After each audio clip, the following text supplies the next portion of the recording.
जय गुरुदेव। अतुलित बलधामं स्वर्णशैलाभदेहं दनुजवन कृशानुं ज्ञानिनामग्रगण्यं सकलगुणनिधानं वानराणामधीशं रघुपतिप्रियभक्तं वातजातं नमामि। भारतीय संस्कृति में रचा बसा पवित्र देवत्व पूर्ण अगर कोई नाम है तो वो भगवान हनुमान जी का है। हनुमान जी जिनका नाम लेते ही आनंद का प्रस्फुरण होने लगता है, रोमांच, उत्फुल्लता और वीरता की जागृति हनुमत शब्द से ही फूट पड़ती है।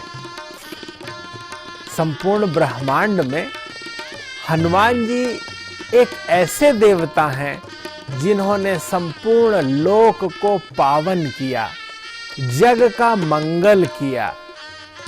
हनुमान जी जिनका जन्म मां भगवती अंजनी के गर्भ से हुआ, इसलिए उनका नाम आंजनेय पड़ा।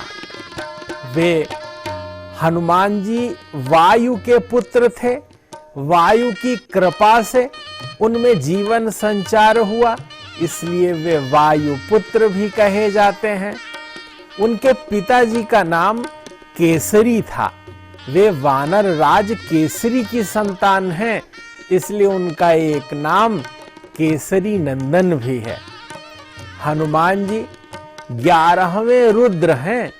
भगवान शिव शंकर त्रेता युग में स्वयं राम जी की सन्निधि प्राप्त करने के लिए जो दिव्य स्वरूप धारण करते हैं, वो हनुमान जी का ही रूप धारण करते हैं।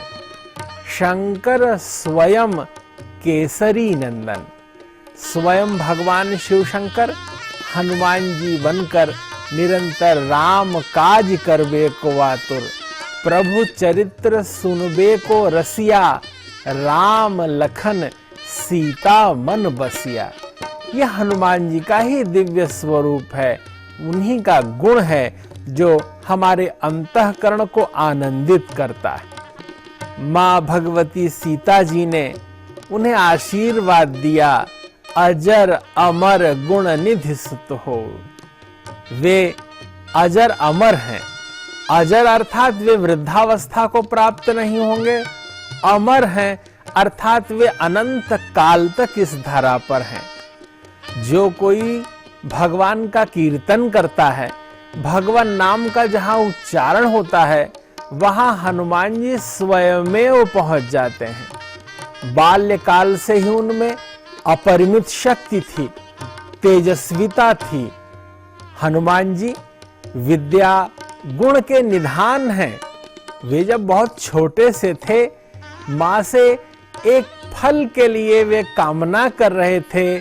मां कुछ प्रतीक्षा करा रही थी।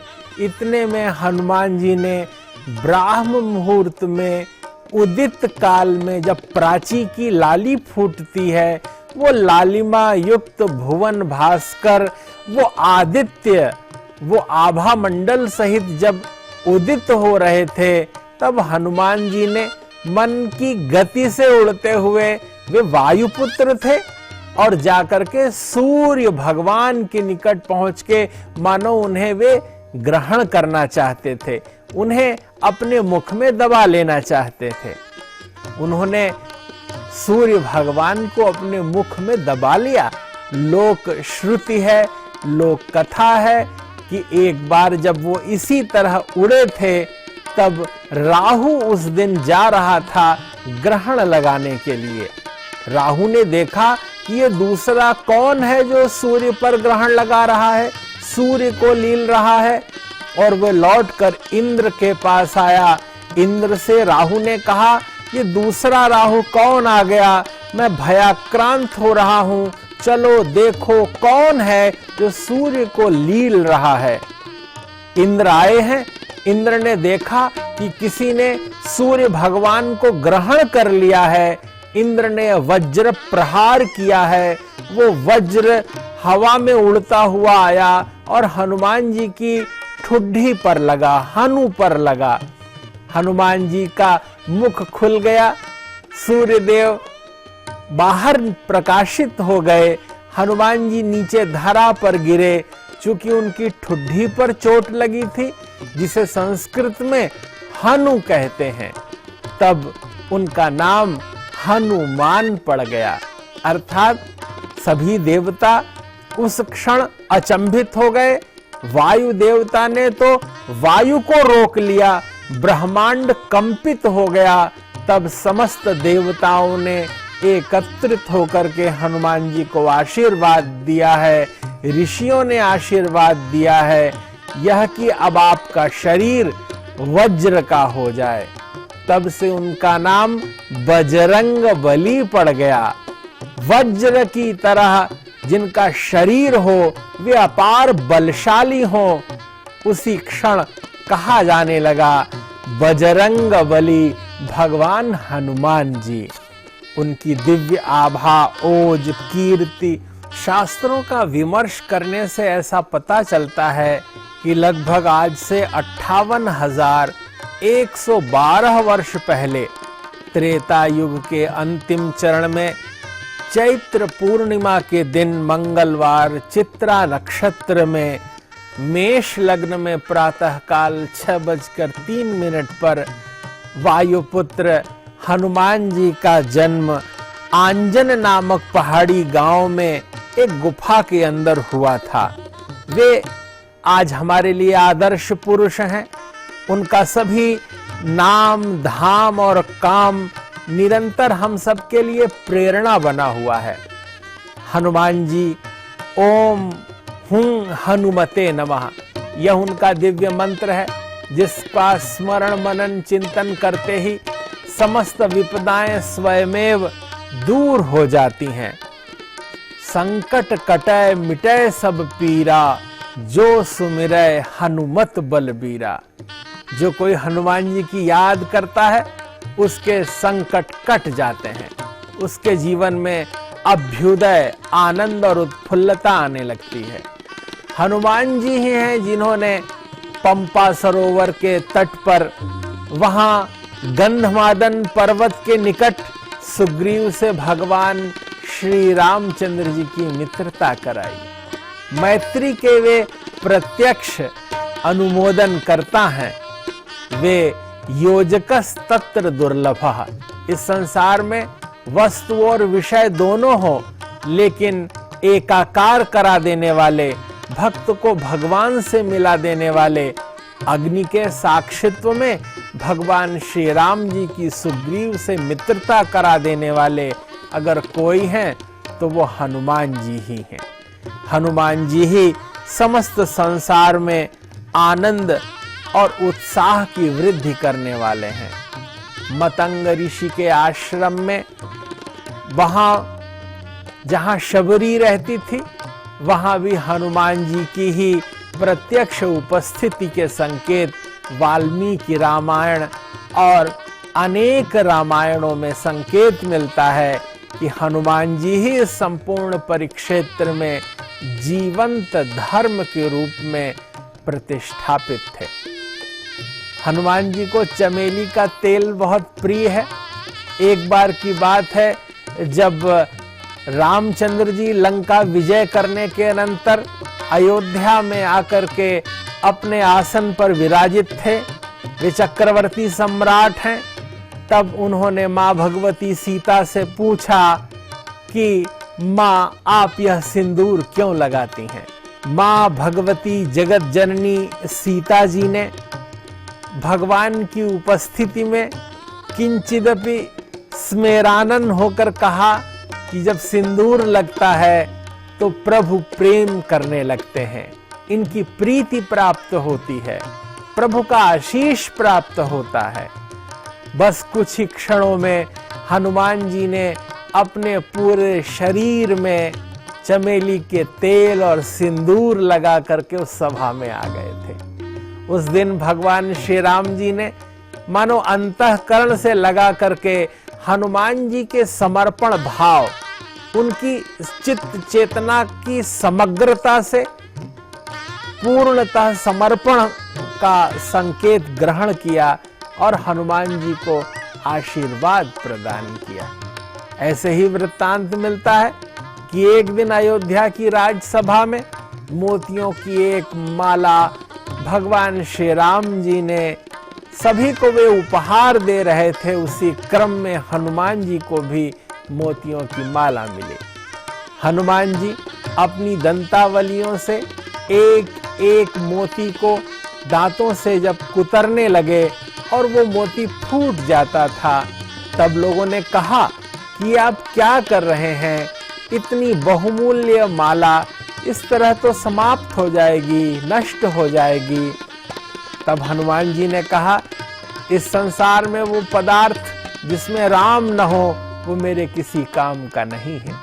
जो राम का नहीं वो किसी काम का नहीं। जिस वस्तु में, विषय में, विचार में, चिंतन में, क्रिया में भगवत सन्निधि न हो उसका अर्थ नहीं है। हनुमान जी समर्पण और श्रद्धा के प्रतिमान हैं। हनुमान जी का आशीष प्राप्त करने के लिए यह श्लोक अत्यंत मंगलकारी है। हनुमान अंजनी सूनुर वायुपुत्रो महाबलः रामेष्टः फाल्गुन सखा पिंगाक्षो मित विक्रमः उदधिक्रमणश्चैव सीता शोक विनाशकः लक्ष्मण प्राणदाता च दशग्रीवस्य दर्पः। हनुमान जी के ये गुण हैं। हनुमान जी को उनके गुणों का स्मरण कराने से उनमें वो शक्ति चैतन्य हो जाती है। वो पूर्व स्मृति से उस घटना का स्मरण करते ही उनमें उत्साह और एक अद्भुत आवेग आ जाता है और वे मानो दक्षिण दिशा की ओर सीता माँ को ढूंढने के लिए, माँ जगत जननी का पता लगाने के लिए जिस गति मति से दक्षिण की ओर उड़ चले थे, मानो भगवान हनुमान जी उसी तरह तैयार हो जाते हैं। हनुमान जी ही जिन्होंने समुद्र को कुएं जैसा लांघ कर, संपूर्ण समुद्र को लांघ कर वे लंका पहुंच गए और वहां पर मां जगत जननी को ढूंढ लिया। हनुमान जी अपनी मां का नाम सुनते ही प्रमुदित हो जाते हैं, इसलिए बार बार अंजनी नंदन कहने से वे प्रसन्न हो जाते हैं। वे केसरी सुत पिता का स्मरण करने से गदगद हो जाते हैं। वायु पुत्र कहते ही उन्हें अपने दिव्य पिता का स्मरण और वायु के वेग की तरह कार्य करने के लिए निकल देते हैं।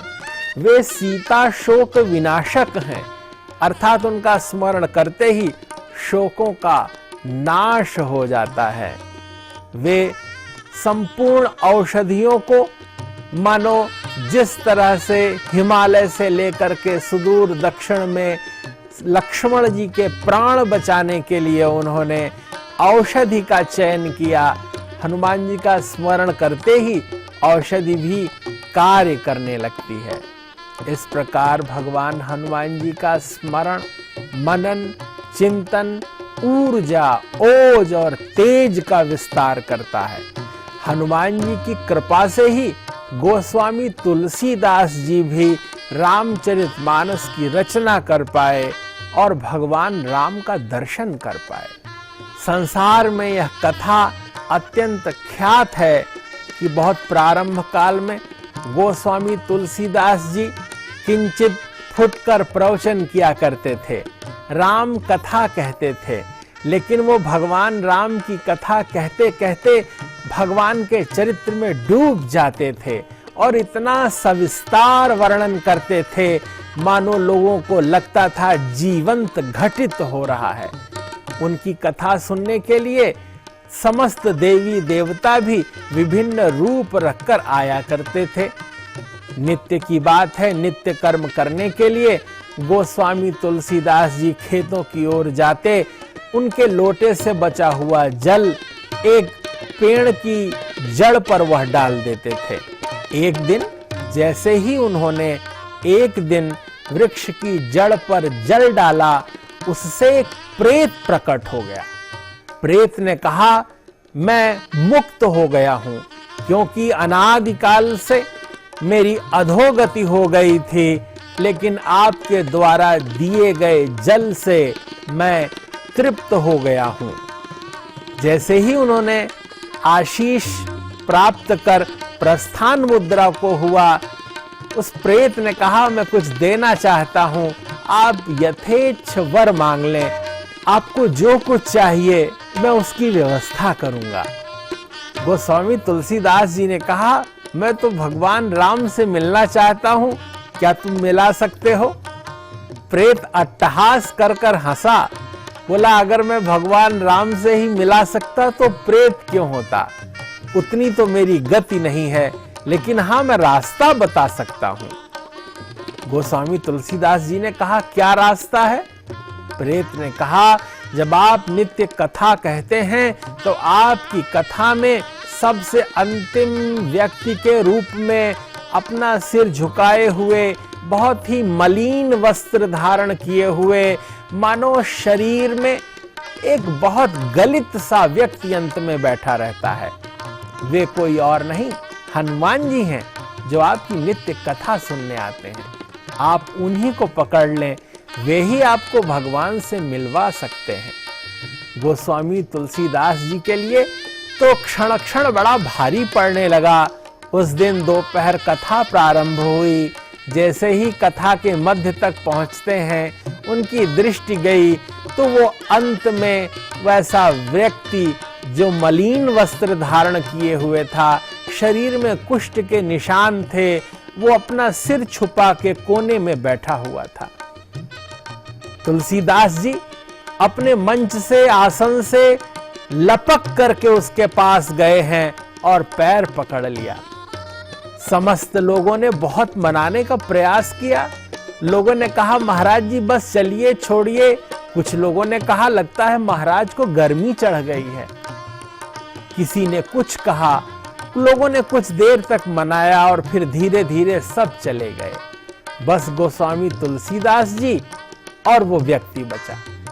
तब गोस्वामी तुलसीदास जी की ओर मुख करके उन्होंने कहा कि मेरे पैर क्यों पकड़े हैं, आपको क्या चाहिए? उन्होंने कहा, मैं जानता हूं आप हनुमान जी हैं, हमें भगवान श्री राम से मिलना है, आप मिलवा दीजिए। तब उन्होंने कहा कि आप चित्रकूट आइए। चित्रकूट के घाट पर भगवान श्री राम जी नित्य स्नान करते हैं, आप वहां चंदन लेकर बैठिए। भगवान जब स्नान करके निकलेंगे तो आप उनके माथे पर तिलक लगाइएगा। ऐसा ही हुआ, लेकिन अगले दिन निराशा हाथ लगी। भगवान नहीं मिले तुलसीदास जी को। तुलसीदास जी ने फिर हनुमान जी से कहा, वो तो नहीं आए। हनुमान जी ने कहा, वो आए थे, आप पहचान नहीं पाए। तब अगले दिन हनुमान जी ने कहा कि मैं तोता बनकर ऊपर से बोलूंगा, जब भगवान राम आएंगे तब आप समझ जाइएगा। अगले दिन भगवान श्री राम स्नान कर आते हैं, तब तोता के स्वर में हनुमान जी बोलते हैं, चित्रकूट के घाट पे भई संतन की भीड़, तुलसीदास चंदन घिसत तिलक देत रघुवीर। गोस्वामी तुलसीदास जी ने चंदन लेकर भगवान के माथे पर लगाया। उनका जीवन धन्य हो गया, अंतःकरण पुलकित हो गया, रोम रोम आनंदित हो गया। इस शरीर से भगवान का साक्षात्कार हो गया। भगवान ने मधुर मुस्कान के साथ आशीर्वाद दिया। गोस्वामी तुलसीदास जी, जो वाल्मीकि जी का ही इस जन्म में अवतार थे, उनके अंतःकरण में सरस्वती का प्रस्फुटन हो गया। 86 वर्ष की अवस्था में गोस्वामी तुलसीदास जी ने रामचरितमानस लिखना प्रारंभ किया। वे कुल 126 वर्ष जीवित रहे, लेकिन हम सबके अंतःकरण में मानो अनंत काल तक, कोटि कोटि युगों तक गोस्वामी तुलसीदास जी हम सबके बीच जीवंत रहेंगे। ये भगवान का आशीर्वाद है और इसमें योजक हनुमान जी थे। जैसे हनुमान जी ने राम जी की मित्रता सुग्रीव से कराई, जैसे हनुमान जी ने ही गोस्वामी तुलसीदास जी को आशीर्वाद दिलाया, उनकी अमर कीर्ति है। हनुमान जी प्रत्यक्ष जागृत चैतन्य देवता हैं। गोस्वामी तुलसीदास जी को एक बार अपनी बाजुओं में बहुत कष्ट हुआ, तब उन्होंने बजरंग बाण की रचना की, जिसका पाठ करते ही शरीर की कोई भी पीड़ा दूर हो जाती है। एक बार अकबर बादशाह ने तुलसीदास जी को दिल्ली के लाल किले में बुलवाया। अपने शिष्यों सहित गोस्वामी तुलसीदास जी जब वहां पहुंचे तो वो कहने लगे, कोई चमत्कार दिखाइए। गोस्वामी जी ने कहा, हम तो भक्त हैं, हम कोई चमत्कार नहीं जानते। तब अकबर ने शाम होने के बाद उन्हें जेल में बंद करवा दिया। ब्राह्म मुहूर्त में, रात्रि के अंतिम प्रहर में, जब गोस्वामी तुलसीदास जी जग गए और उन्होंने जेल में ही हनुमान चालीसा बोलना प्रारंभ किया, उनके शिष्यों ने वहीं लिख लिया। हनुमान चालीसा खत्म होते होते ही दिल्ली के लाल किले पर बंदरों ने हमला कर दिया और उनके परिवार के, बादशाह के परिवार के लोगों के वस्त्र पकड़कर फाड़ने लगे। तब वो नंगे पैर दौड़े दौड़े आया और गोस्वामी तुलसीदास जी को जेल से रिहा किया। तभी उसमें लिखा है, जो शतबार पाठ कर कोई, छूटहि बंदी महासुख होई। जो यह पढ़े हनुमान चालीसा, होय सिद्धि साखी गौरी सा। वाणी सिद्ध हो जाती है। तुलसीदास सदा हरिचेरा, कीजय नाथ हृदय मह डेरा। भगवान निरंतर अंतःकरण में व्याप्त दिव्य चेतना से हमारे मन, जीवन और कार्य को व्यवस्थित करते रहते हैं। इस प्रकार हनुमान जी आज भी हैं, वे प्रत्यक्ष हैं, उनकी अनुभूति होती है। और जो कोई भक्त साधक शुद्ध अंतःकरण से हनुमान जी का ध्यान करता है, वे उसके रोग खत्म कर देते हैं, उसके दुख मिटा देते हैं, उसके शत्रुओं को चकनाचूर कर देते हैं। हनुमान जी अजरता और अमरता का वरदान प्राप्त अपने भक्तों को भी दिव्यता का वरदान देते हैं। भगवान हनुमान जी सबके अंतःकरण में व्याप्त होकर नित्य स्फूर्त चेतना के साथ संपूर्ण भूमंडल में कल्याण के जिस कल्पद्रुम के रूप में विराजमान हैं, इस सनातन संस्कृति में, इस संपूर्ण विश्व में हनुमान जी का नाम सबके रोम रोम में अनंत काल तक आनंद, उल्लास और उत्सव भरता रहे। इस दैवीय वेला में हम लोगों के घट घट में, रोम रोम में राम राम का चिंतन, नाम का स्मरण हो। भगवान के नाम, भगवान के धाम, भगवान के काम और भगवान के गुणानुवाद की चर्चा अहर्निश होती रहे। हनुमान जी की कृपा हम सब पर बरसती रहे। हम सब के जीवन में, अंतःकरण में हनुमत चेतना, दिव्य चेतना और प्रभु की वो वांगमयी कृपा दिव्य अनुभूति के साथ निरंतर रहे। इसी शुभ भावना के साथ हनुमान जी की कृपा आप सबको प्राप्त हो। बहुत बहुत मंगल कामनाएं। जय गुरुदेव, जय महर्षि।